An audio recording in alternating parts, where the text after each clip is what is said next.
Je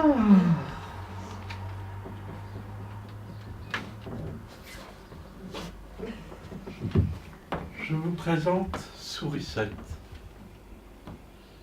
C'est mon doudou. C'est ce que le grand psychanalyste anglais Winnicott appelait un objet transitionnel. Hein? Oui. Bon.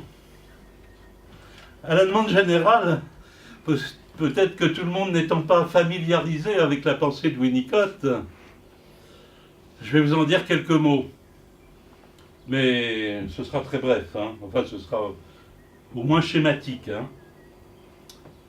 Alors voilà, Winnicott, donc psychanalyste anglais, premier psychanalyste à être en même temps pédiatre, étudie les débuts de la construction du psychisme chez l'enfant, chez le bébé, à la suite de sa grande collègue Winnicott, Mélanie Klein.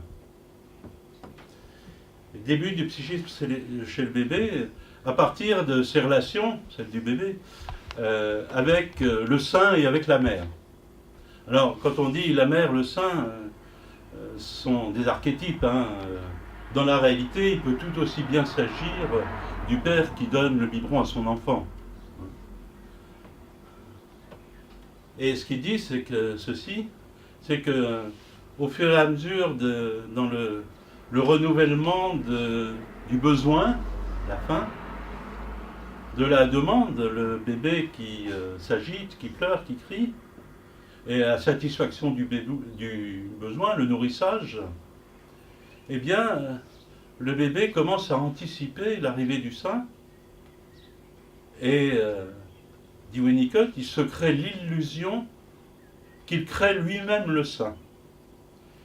Et le sein arrive, et, dit Winnicott, le sein vient se mettre là où il était attendu. Alors, l'illusion chez Winnicott, c'est pas le contraire de la réalité, hein, c'est pas l'hallucination. Parce que le sein, effectivement, vient se mettre là où il était attendu. Si la mère est suffisamment bonne. Alors, Winnicott introduit la notion de mère suffisamment bonne, good enough mother. Une mère suffisamment bonne, c'est une mère qui noue des relations avec son enfant,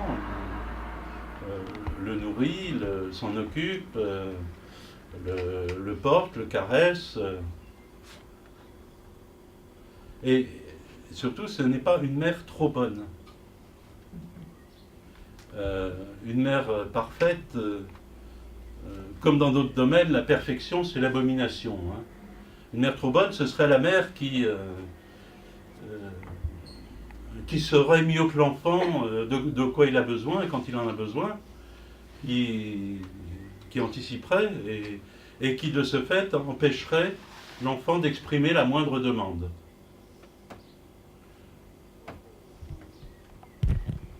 Alors, le sein vient se mettre là où il était attendu.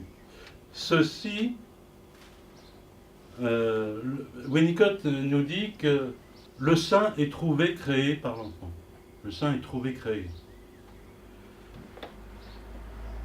Ceci, se trouver créé, est à l'origine d'un espace que Winnicott appelle transitionnel, ou espace d'illusion, un espace intermédiaire entre la réalité psychique de l'enfant et la réalité extérieure.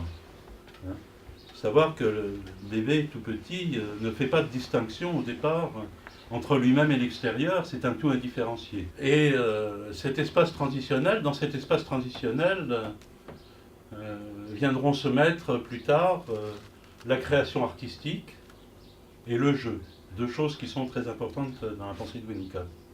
Alors le jeu, quand l'enfant joue à la dinette, il est entièrement dans son jeu, hein, c'est une réalité pour lui, il y a une vérité là-dedans, c'est pas une simple imitation distanciée, il est complètement dedans.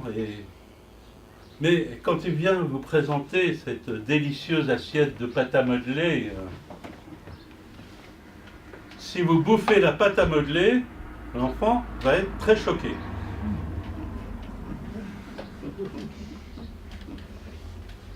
Il va pousser des hauts cris, il va dire quoi, mais tu la manges vraiment? Mais c'est pour de faux!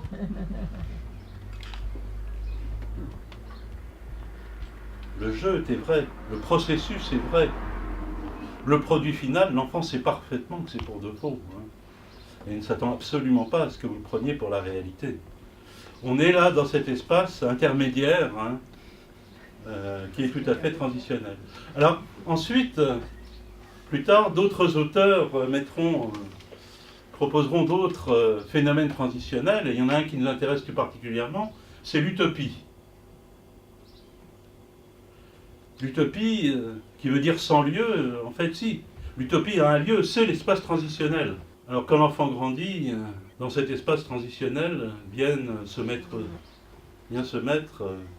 le bout de tissu, hein. Puis après le nounours, ma sourisette. Cet objet transitionnel, ce doudou qui est intermédiaire entre l'enfant et la mère, qui n'appartient ni tout à fait à l'un ni tout à fait à l'autre, mais aux deux à la fois, et qui permet à l'enfant de ne pas se sentir seul et abandonné face au manque, face au désespoir, face à l'absence. Il serait assez douteux, épistémologiquement parlant, de plaquer une théorie du psychisme sur une analyse de la société. Hein. Mais certains auteurs ont jeté des passerelles comme ça tout à fait intéressantes. Alors en particulier, un grand psychanalyste français qui s'appelle Didier Anzieux. Et Didier Anzieux est psychanalyste, mais il est aussi psychosociologue. Et il anime de nombreux groupes de formation de thérapie.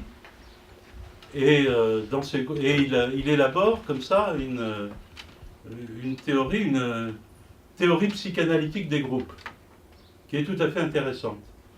Et il observe dans ces groupes des moments dans la construction du groupe, hein, des groupes qui durent 3 ou 5 jours en général hein, en formation. Et il observe des moments de construction qu'il appelle l'illusion groupale. Et l'illusion, c'est bien au sens de Winnicott, parce qu'Anzieux est winnicottien. Et l'illusion groupale, c'est ce moment du groupe où tout le monde est bien ensemble. Le moniteur qui anime le groupe est un bon moniteur. L'extérieur, par contre, il faut s'en méfier, il est dangereux.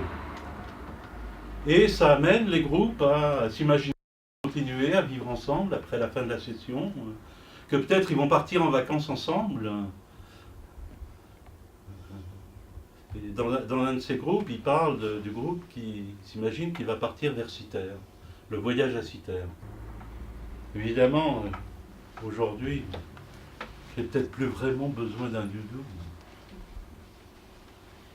Le sourisette va retourner dans sa boîte.